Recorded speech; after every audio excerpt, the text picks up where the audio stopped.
Is fabulously strong, lifted that title in Doha last October, a few months after the world cross-country title on that incredibly demanding circuit in Aarhus in Denmark. The world record for 5,000 on the roads was set here by Cheptegei back on the 16th of February, so he's got fond memories of Monaco, the Ugandan. He's built nicely this last few years. He was 8th in the Rio 5,000, the Olympic Games, and then 6th in the 10,000 a year. But that only race he's had this year was that 5,000 world record on the roads, 12:51. Watch out too for Julian Wunders of Switzerland here, third away from the camera. Holds the European record at half marathon. So, let me break it down for you. The world record of 12.5 laps. The 31-year-old is going to take them out early on, but they do need 60.5 per. And he's got a couple of his teammates for company as well. Well, actually not his teammates, but training partners. And he's got Kameli is just at the back of that group, and those three, with the three pacemakers, already well ahead of the rest. You mentioned Krippes leading them, Ingebrigtsen in that group as well. So from 200, the first, they've just clocked, that was a 60.7, Tim, to the finish line, if you like. So they're on it, and the lights are there to help them. You'll see them on the inside of the track. They're just ahead of the green lights. We can see it down the back straight. You can't quite see it on that shot there. You can maybe just see the green lights there. They are right up there with the athletes. So that's set at this even pace world record. And I think, Tim, you and I keep making the point to people, lights are great at even pace, but that's not how races are generally run, are they? No, it's not. Still in there. Approaching 2 kilometers. This is the 2 kilometer point, and the pacemaker there goes through. The pacemaker going through 2K there, actually. 2K, a 2:31.9. Now, let me tell you that they are way ahead of the split set by Bekele when he set his world record. His first kilometre was 2:33.2. They went through here today, 2:31.9. They've just run another 2:31.9. It is brilliant pacemaking. And Ramsden now at the front, pushing on through this 6th lap. They're building a bit of a cushion here and still looking relaxed in those white socks, which is quite rare for distance runners these days on the track. Is the man attacking a really quick time, Joshua Cheptegei. His personal best is 12:57. Let me tell you that he needs to improve that by almost exactly 20 seconds to get near that world record of Kenenisa Bekele. Bekele went through 3,000 in 7:37. He was alone by that point. So the pacemakers here actually lasting just about as long, maybe a little bit longer, as the pacemakers did for Bekele and Hengelo back in May 2004. He's doing a great job here, Ramsden. What are these laps coming out at?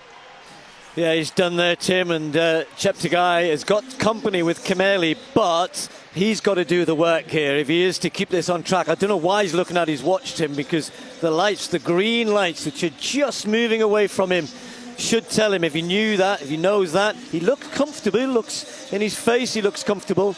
But as you rightly said, Tim, this is the hard laps, the hard bit of the race. This is where he's got to try and keep the pressure on. He's going to have to get to 3,000 if he wants to maintain average pace of 60.9 there. That's good in 7:34.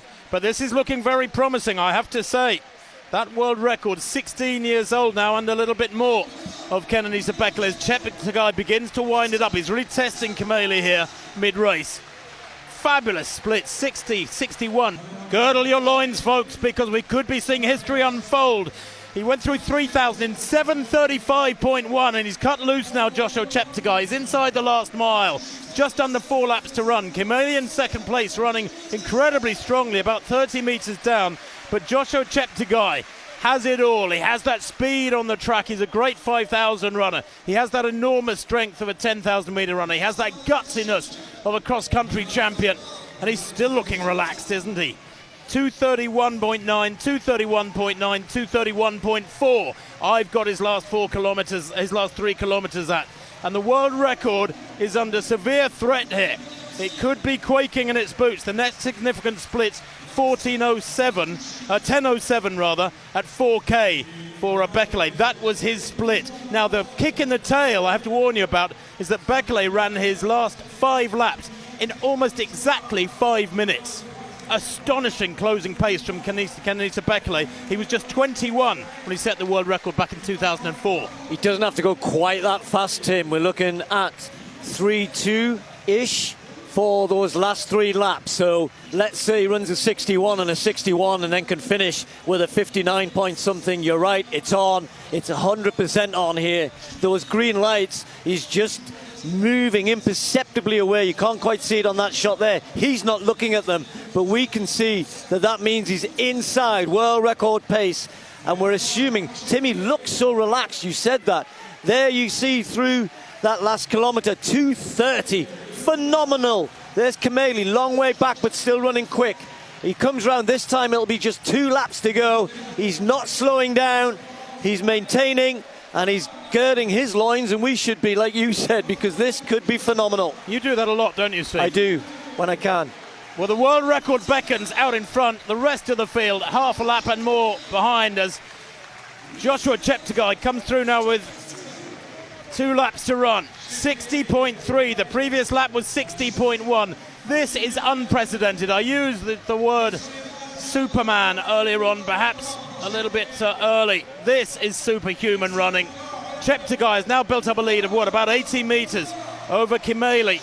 Back in second place, Nicholas Kimeli, who's a 12:57 performer, came 8th in the World Championships last year at the age of 20 in Doha. But he still looks so relaxed. A lap and a half to run. Goes through there in around 11:05. And he needs to cover his next 600 metres in about 92 seconds. And he's still glancing around. This is metronomic, machine-like running. Robotic running almost. He's so relaxed. He looks great, Tim. He's coming up to the bell. I think he's going to absolutely break this apart. He must do. He must have something left here. He looks too good. He looks too relaxed. He's away from the lights. He takes the bell now. The world record is on.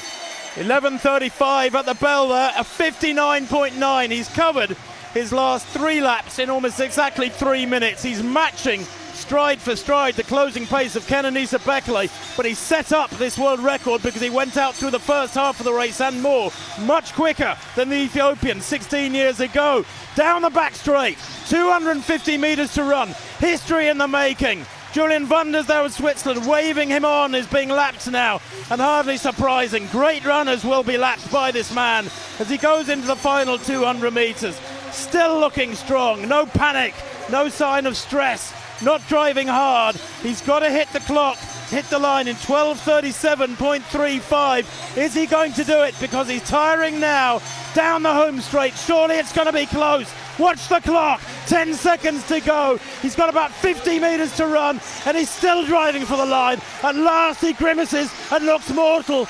But there, 12:35.37. The world record has been broken by almost exactly 2 seconds. And he's still smiling. He's still in good shape. This fella, well, probably deserves the name Superman beside his own Joshua Cheptegei of Uganda, more than anybody in the history of distance running in the modern era. That was astonishing. I said before the race he needed to run 3 times a mile in 4:02 and then some change for that last half lap. Well, he's just run 3 times a mile in about 4:01. That is just hard to comprehend. World record on a night of nights here. And Cheptegei said he was going to do it, and he has. And you've got to really admire him for doing that. When people announce they're going to run fast and then come and do it, hats off to him.